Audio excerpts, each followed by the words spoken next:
Halo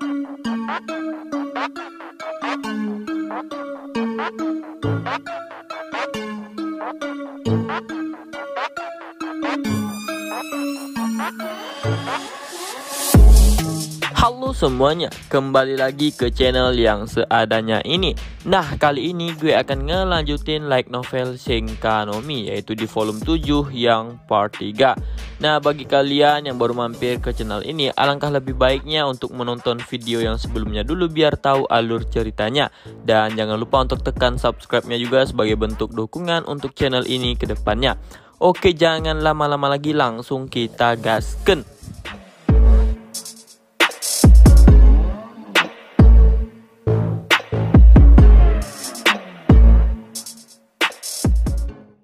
Nah, di video kemarin kan sampai pada pembahasan yang dimana para petualang yang bernama Eus menahan salah satu utusan Lester. Nah, sementara itu Louis dan Kesatria Hitam menekan monster yang ada di ibu kota. Di tempat lain, para petualang tingkat S membuat penghalang. Mereka adalah Nem dan Oval. Nah, si Nem ini adalah teman dekat dari Al, dan Nem juga dijuluki seorang putri yang tertidur. Mereka pun berhasil membuat penghalang. Setelah membuat penghalang, Oval dan yang lainnya kembali lagi untuk melawan monster.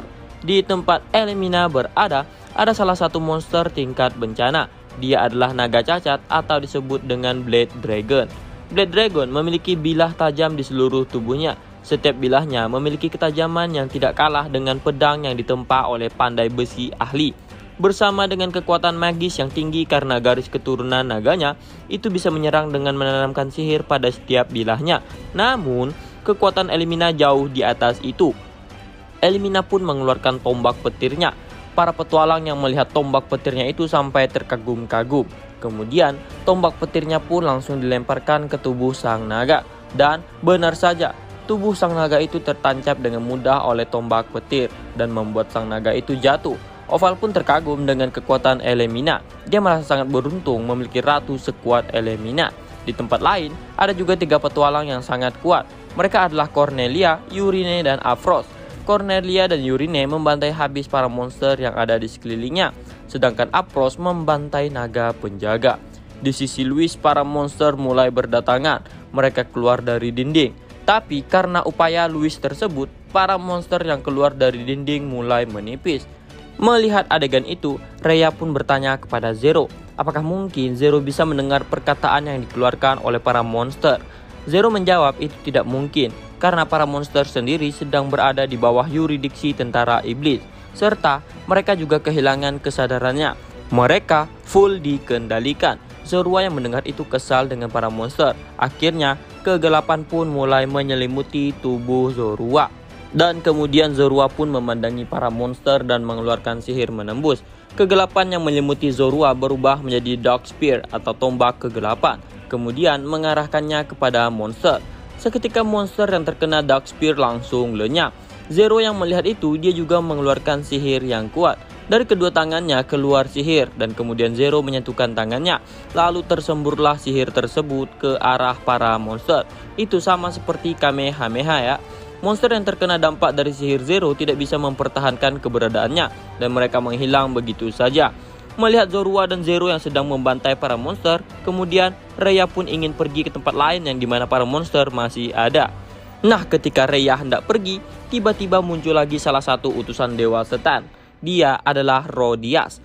Rhea pun menanyakan apa yang dilakukan oleh utusan Dewa Setan ke tempat mereka. Rodias mengatakan kalau itu adalah untuk membangkitkan Dewa Setan. Mendengar itu Rhea, Reta, dan Urs mulai memanas. Kemudian Rhea pun mengeluarkan sihir api yang menyelimuti dirinya. Rhea dibantu oleh Reta dengan sihir anginnya agar pergerakan Rhea lebih cepat. Namun serangan Rhea itu dengan mudah dihindari oleh Rodias. Rodias ini adalah salah satu pasukan utama dari utusan Dewa Setan. Jadi kekuatannya di atas Jenderal Iblis. Kemudian Urs pun mulai menyerang Rodias dari belakang. Tinjuan dari Urs sebenarnya sangatlah kuat. Selama ini tidak ada yang bisa menandinginya kalau adu tinju. Karena dia adalah Raja Raksasa Ogre dan salah satu Jenderal Iblis. Tapi Rodias bukannya mengelak, malah adu tinju dengan Urs. Dan benar saja, kekuatan Rodias melebihi kekuatan Urs yang membuat Urs terdorong sedikit. Melihat itu, Rhea pun mulai menyerang Rodias dengan teknik pemikat. karena Rialeta adalah seorang ratu sekubus, jadi dia menggunakan sihir pemikat ke Rodias. Tapi itu tidak berpengaruh sama sekali. Rodias pun tertawa. Namun dari atasnya terlihat seseorang yang sedang mengayunkan pedangnya dan mengarah ke posisi Rodias berada. Dia adalah Louis. Rodias pun menghindari serangan Louis. Louis pun memandang Rodias dengan hati-hati. Kemudian Louis meminta bantuan ke 3 orang jenderal iblis. Rhea pun menerimanya. Urs dan Rialeta juga siap untuk menyerang. Lalu mereka berempat pun mulai melompat untuk menyerang Rodias secara bersamaan. Dan sekarang kita akan beralih skin lagi, yaitu di tempat Lester berada. Padahal pertarungan Louis dan yang lainnya masih seru tadi tuh. Namun di novelnya dilangkahi dulu. Bentar aja. Di tempat Lester berada, Ranze dan Lucia menanyakan tentang tujuan mereka menyerang kerajaan Winberg. Selain untuk kebangkitan Dewa Setan, Lester juga menjelaskan kalau mereka mengincar Lucia. Nah, setelah mengatakan itu, Edmund pun mulai berbicara ke Eus yang menahannya dengan tertawa. Dia mengatakan kalau salah satu unit tempur utama dari utusan Dewa Setan telah muncul di kerajaan Winberg dan akan membunuh rekan-rekan petualang. Eus sempat panik mendengar kalimat dari Edmund. Yang dimaksud Edmund adalah Rodias. Karena bukan hanya mereka yang hadir di Winberg, bahkan beberapa utusan Dewa Setan ada di Winberg. Ranze pun mulai panik juga. Kemudian Lester yang ditahan oleh Jet dan Edmund yang ditahan oleh Eus mengeluarkan belati yang terbentuk dari sihir. Mereka ingin membidik Lucia. Namun Eus dan Jet menahan mereka lebih kuat. Tapi sama saja, belati itu tetap mengarah ke Lucia dan menembus bayangan Lucia. Saat itu langsung Eus pun membanting si Edmund. Dan Jet pun bertanya ke Lucia apakah dia baik-baik saja. Seketika tubuh Lucia pun jatuh di tempat. Nah, kita balik lagi ke scene pertarungan Louis dan Rodias tadi. Di dada Rodias muncul labang iblis jahat yang ditarik dan dilawan. Itu sama seperti Demiolos yang Seichi lawan. Nah, ketika mereka ingin menyerang si Rodias, Rodias terlebih dahulu mengeluarkan sihirnya yang membuat Rhea dan yang lainnya terlempar seketika. Kemudian Louis pun mulai menyerang Rodias juga. Tapi itu sama sekali tidak berpengaruh kepada Rodias. Zorua dan Zero yang melihat itu ingin membantu Louis. Tapi para monster terus menghalanginya. Lalu Louis pun menggunakan serangan kecepatan dewa. Dan jika orang yang terkena itu pasti akan mati. Tapi itu tidak mempan sama sekali terhadap Rodias. Dan Rodias pun mengeluarkan sihir belatinya untuk mengakhiri pertarungan itu. Dan ingin membunuh mereka berempat. Ketika Rodias melancarkan serangannya, tiba-tiba tombak hitam pun mulai menghantam belati-belati tersebut. Rodias pun dibuat terkejut, begitu juga dengan Louis dan yang lainnya. Zero pun bertanya apakah itu tombak dari Zorua, karena itu mirip dengan Dark Spear milik Zorua. Namun Zorua menyangkalnya, itu bukan miliknya. Orang di sekeliling mereka dibuat bingung semuanya. Lalu Rodias pun melihat sekumpulan orang yang berjalan sambil berkata, padahal kedatangannya ke Terveil adalah untuk mengawal orang tua Seichi dan melakukan wisata kuliner dengan orang tua Seichi. Tapi malah melihat perang besar-besaran yang terjadi. Merespon suara itu, Rodias pun panik. Dan benar saja, yang muncul adalah Zenos Zifort, sang master pahlawan, dan Lucius Arsale, Raja Iblis pertama. Dan itu adalah bala bantuan terkuat dari pihak Winberg. Semua orang yang ada di sana pun dibuat terdiam.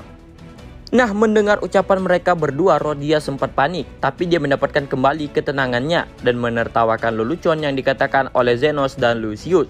Rodias tidak percaya kalau Zenos dan Lucius adalah sang master pahlawan dan Raja Iblis pertama. Namun Rodias juga sempat sadar karena tanduknya sama seperti kaum iblis. Di saat yang lain pada tegang, Lucius dengan Zenos saja yang tertawa mendengar itu. Kemudian Rodias pun mengatakan kalau kedatangan Zenos dan Lucius sangatlah tidak tepat. Karena kalau mereka sudah datang ke situ, maka mereka harus siap untuk mati. Itulah yang dikatakan oleh Rodias ke Zenos dan Lucius. Menerima intimidasi dari Rodias membuat Zero dan Zorua mengeri. Tapi Zenos dan Lucius hanya tersenyum saja. Kemudian Zenos pun mengatakan ke Lucius kalau dia sendirian yang akan menghadapi si Rodias. Dan menyuruh Lucius untuk menghabisi para monster. Lucius pun mengerahkan Rodias ke Zenos. Zenos juga meminta ke Louis dan yang lainnya untuk tidak mengganggu pertarungan mereka. Mendengar itu Rodias pun menjadi jengkel karena dia dianggap remeh oleh si Zenos. Kemudian Rodias pun mengarahkan para monster untuk menyerang Lucius dan Zenos. Tapi Lucius dengan mudah menghentikan para monster dengan hanya menatapnya sambil berkata, "Uruse." Dengan satu kata itu, para monster pun terdiam. Bahkan mereka berhenti bergerak. Monster yang seharusnya kehilangan alasan mereka, tapi itu adalah hasil dari mengikuti insting mereka yang tersisa. Ketika monster berhenti bergerak, Lucius pun tersenyum sambil mengatakan anak yang baik karena udah patuh. Anggota tentara iblis dan para petualang yang berada di situ dibuat takjub oleh kekuatan Lucius. Bahkan Rhodias juga menjadi tambah panik karena dia tidak tahu apa yang sebenarnya terjadi. Kemudian Zenos pun berkata ke Rhodias jangan mengalihkan pandangannya dari Zenos. Dan benar saja, ketika Rhodias menoleh ke Zenos, pinggangnya pun dipotong oleh Zenos dengan pedang hitam pekat. Rhodias yang melihat kekuatan mereka ingin melarikan diri, tapi Zenos tidak membiarkannya. Pedang Zenos terus menghantam Rhodias. Rhodias sudah mati-matian mencegah pedang Zenos, tapi pedang Zenos bergerak seperti makhluk hidup dan dengan mudah menyelinap ke pertahanan Rhodias. Rhodias merasa frustasi karena kekuatan yang telah diberi oleh Dewa Setan tidak bekerja sama sekali di depan Zenos. Dan kemudian Zenos pun menusuk kaki Rhodias. Lalu Rhodias pun tertunduk di depan Zenos dan dipandang rendah oleh Zenos. Yang awalnya tadi sombong banget, sekarang malah jadi badut. Nah, ketika Rhodias udah frustasi banget, lalu Rhodias pun mengeluarkan sihir penghabisannya untuk melenyapkan Zenos. Dia membuat beberapa pisau yang terlahir dari sihirnya, dan itu bukan pisau biasa. Pisau itu akan mengejar target mereka sampai tertusuk. Kemudian, pisau itu pun mengejar Zenos, tapi Zenos dengan mudah menghindarinya dan benar saja pisau itu terus mengejar si Zenos. Zenos yang mengerti dengan itu, lalu dia pun membuat black hole yang membuat semua pisau Rhodias tersedot di dalamnya. Ketika pisau Rhodias sudah terhisap semua ke dalam, black hole itu pun mulai menghilang dan Rhodias dibuat tambah frustasi. Tapi Zenos tidak berhenti di situ saja. Ia terus menggunakan sihir dan muncullah rantai hitam legam yang memanjang dan menahan Rhodias. Zenos sempat mengucapkan permisi ke Rhodias karena setelah Zenos mengalami kematian, Zenos dipanggil oleh kegelapan yang mulia di Netherworld yaitu si Seichi, dan oleh karena itu Zenos mahir menggunakan sihir atribut gelap. Rhodias pun meronta-ronta dan dia juga mati-matian untuk melepaskan rantai itu. Namun itu semua sia-sia. Zenos mengayunkan pedangnya dengan perlahan lalu waktu yang menyenangkan bagi Rhodias sudah berakhir. Akhirnya Rhodias pun ditahan. Di tempat lain para petualang dibuat kewalahan oleh kedatangan para monster. Kesatria hitam mengeluarkan sihir gelapnya untuk membantu para petualang yang lain. Sihir hitam ini bisa membuat petualang lebih kuat, semacam di bab gitu deh. Kemudian kesatria hitam pun menyebarkan sihir hitamnya. Elimina pun mendapatkan sihir hitam itu. Dan sekarang tubuh Elimina terbalut oleh sihir hitam dan guntur miliknya. Lalu dia pun memotong naga yang ada di depannya. Tapi para monster pun masih berdatangan. Lalu tiba-tiba semua petualang dibuat terkejut. Karena salah satu yang pernah menjadi pahlawan di zaman dulu telah datang. Dia adalah Abel. Nah, si Abel ini juga dihidupkan kembali oleh si Seichi. Abel pun dengan cepat memotong semua monster yang ada di sekitarnya. Dan dia mengatakan, jikalau kalian bertemu dengan Seichi, ini tidaklah ada artinya. Abel terus memuji Seichi sambil menghentam para monster. Orang tua Seichi dilindungi juga oleh kelompok Abel dan mereka berada dalam treasure box. Melihat Abel yang sedang bertarung dengan para monster, tiba-tiba Makoto si ayah Seichi ini ingin meminta ke treasure box untuk mendekat ke arah Abel. Tapi treasure box mengatakan itu sangatlah berbahaya. Ayah Seichi terus memaksa dan kemudian treasure box pun mengikuti perintah dari ayah Seichi. Ayah Seichi pun menyapa Abel. Abel yang masih dalam keadaan bertarung mengatakan untuk menjauh karena itu dalam keadaan yang berbahaya. Tapi Makoto tidak memperdulikannya karena ada sesuatu yang harus dia katakan. Lalu ayah Seichi ini pun berkata ke salah satu monster yang dihadapi oleh Abel. Monster ini adalah Kaiser Kong. Kemudian ayah Seichi pun mengatakan kalau Kaiser Kong ini adalah orang tua dari Saria. Mendengar itu Abel pun dibuat bingung. Begitu juga dengan Kaiser Kong. Seketika gerakan Kaiser Kong jadi terdiam. Dan Kaiser Kong pun bertanya ke ayah Seichi mengapa dia tahu tentang Saria. Nah, di sini sebenarnya para monster dicuci otaknya. Jadi ketika ayah Seichi menyebutkan nama Saria, itu membuat Kaiser Kong kembali kesadarannya. Ayah Seichi pun mengatakan kalau Saria sekarang berdampingan dengan anaknya si Seichi. Mendengar itu, orang tua Saria pun dibuat lega karena anaknya baik-baik saja. Lalu, orang tua Saria pun mengatakan ke ayah Seichi jika pertarungan ini sudah selesai, maka mereka akan melihat anaknya nanti dan meminta ayah Seichi untuk mengantarnya. Ayah Seichi pun tersenyum. Kemudian, Abel pun bertanya ke Kaiser Kong, apakah mereka harus kembali bertarung? Kaiser Kong pun mengatakan itu tidak perlu karena kesadarannya sudah kembali. Bahkan di sini dua Kaiser Kong pun membantu Abel menghadapi para monster. BTW nama ayah Saria adalah Andramelek dan ibunya bernama Sani. Mereka pun membantu Abel mengalahkan para monster. Dan ada juga adegan yang agak ngakak sih menurut gue. Di sini ayah Seichi itu ingin meminta ke Abel untuk membawakannya daging naga untuk dia makan. Jadi begitu deh. Setelah menaklukkan para monster di sekitar, Abel, orang tua Seichi dan orang tua Saria pun berkumpul. Lalu datanglah Florio menemui mereka dan mengucapkan terima kasih. Tapi Florio tidak mengetahui siapa mereka. Kemudian Makoto pun bertanya ke Florio, apakah dia mengenali Seichi? Florio pun menjawab, ia dan sangat kenal dengan Seichi karena telah menyelamatkan kerajaan Winburg sebelumnya. Lalu Makoto pun menjelaskan kalau dia adalah ayah dari Seichi. Begitu juga dengan Andramelek, dia menjelaskan kalau dia adalah orang tua Saria. Mendengar itu, Florio dan para petualang lainnya yang berada di situ dibuat kaget.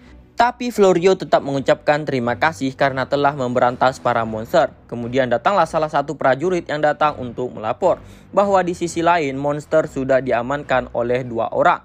Florio pun dibuat kaget lagi. Abel kemudian menjelaskan bahwa itu adalah bala bantuan yang sangat kuat. Mereka adalah master pahlawan dan raja iblis pertama. Lalu prajurit pun menyuruh Florio dan para petualang lainnya untuk kembali ke sisi Ranze. Di sini Florio menunduk untuk ditemani menuju raja. Abel, orang tua Seichi dan orang tua Saria juga diminta untuk menghadap raja. Mereka tidak mempermasalahkannya, tapi apakah dari pihak kerajaan itu nggak apa-apa. Florio pun dengan tersenyum menjelaskan kalau itu tidaklah apa-apa, karena mereka adalah kerabat dari Seichi dan juga membantu pihak kerajaan memberantas para monster. Lalu Abel dan yang lainnya pun menuju ke kastil ditemani oleh Florio. Singkat cerita, tibalah mereka di kastil. Ternyata Lucius dan Zenos sudah berada di sana. Mereka melihat Lucius dengan tertawa sambil menyalipkan ketiga orang di tembok dengan tombak hitam pekat. Abel pun bertanya apa yang Lucius lakukan terhadap ketiga orang itu.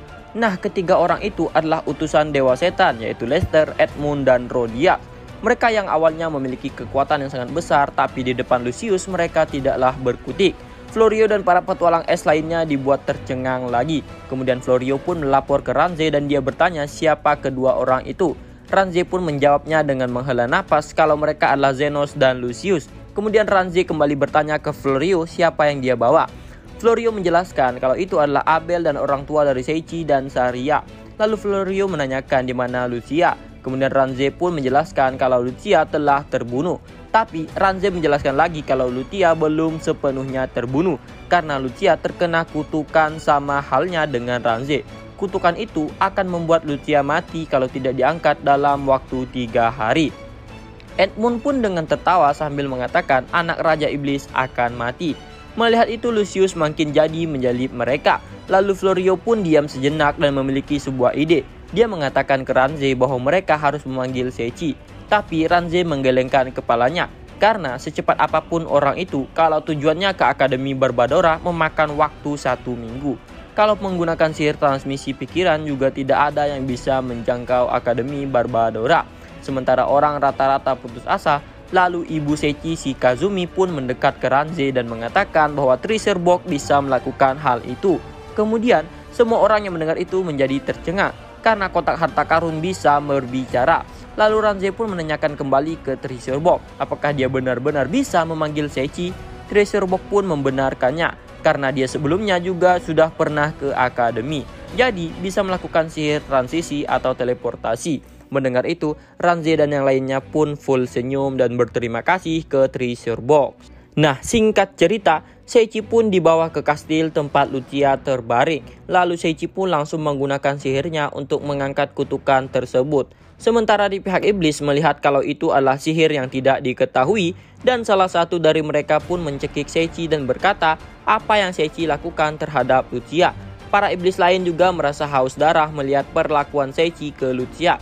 Seichi pun ketakutan dengan intimidasi itu. Ya tahulah ya dengan sikap Seichi kan rada-rada penakut tapi kekuatannya itu overpower. Lalu tidak lama kemudian akhirnya si Lucia pun terbangun dari tidurnya dan bertanya apa yang terjadi dengan dirinya. Lalu anak buahnya pun menjelaskan kalau Lucia terkena kutukan. Dan Seichi yang menyelamatkannya. Mendengar itu kemudian Lucia pun bertanya ke Seichi apakah dia manusia. Seichi pun menjawab bahwa dia emang manusia. Kemudian Lucia pun mengucapkan terima kasih ke Seichi dan ingin membalas budi. sehingga Lucia pun menanyakan ke Seichi apa yang harus Lucia lakukan untuk membalas budi Seichi. Tapi Seichi tidak menginginkan apa-apa. Kemudian salah satu bawahan Lucia pun melototi Seichi dan berkata, apakah kau menolak tawaran Lucia sama? Dan Seichi kembali ketakutan. Lalu dari dalam diri Seichi muncul suara bahwa Seichi sangat mudah untuk diintimidasi. Kemudian Seichi pun pergi melapor ke Ranze. Dan Lucius pergi menuju ke Lucia dan memegang bahunya sambil mengatakan bahwa dia adalah Lucius, sang Raja Iblis pertama. Mendengar itu Lucia dibuat terdiam sejenak. Lalu dia juga pernah mendengar nama Lucius, sang pendiri kerajaan iblis. Kemudian Lucius pun menjelaskan kalau dia berhasil selamat dari neraka berkat Seichi. Para iblis-iblis yang ada di situ dibuat terkejut karena Seichi juga telah menyelamatkan Raja Iblis pertama dari neraka. Dari situlah pihak iblis mulai takut dengan Seichi. Kemudian di pihak Seichi, dia pun melaporkan ke Ranze bahwa dia telah menyelamatkan Lucia. Ranze pun mengucapkan terima kasih, lalu Seichi pun memandangi 3 orang utusan Dewa Setan tersebut. Dan kemudian dia merasakan kalau ada seseorang yang akan datang. Dan benar saja, dia juga salah satu utusan Dewa Setan. Kemudian dia menggunakan sihir kegelapan dengan sekejap, ketiga orang yang disalib itu menghilang bersama orang yang baru datang tadi. Lalu Ranze pun menyuruh para prajurit untuk mencari orang tersebut di setiap sudut. Namun mereka tidak menemukannya sama sekali. Nah, mungkin segini dulu untuk pembahasan light novel Shinkanomi kali ini. Light novel sama web novelnya itu beda-beda tipis ya. Jadi gue tetap bahas light novelnya karena animenya kan diadaptasi dari light novelnya. Di video selanjutnya adalah pertemuan Seichi dengan orang tua Saria dan yang lain-lainnya juga. Oke, segini dulu ya. See you.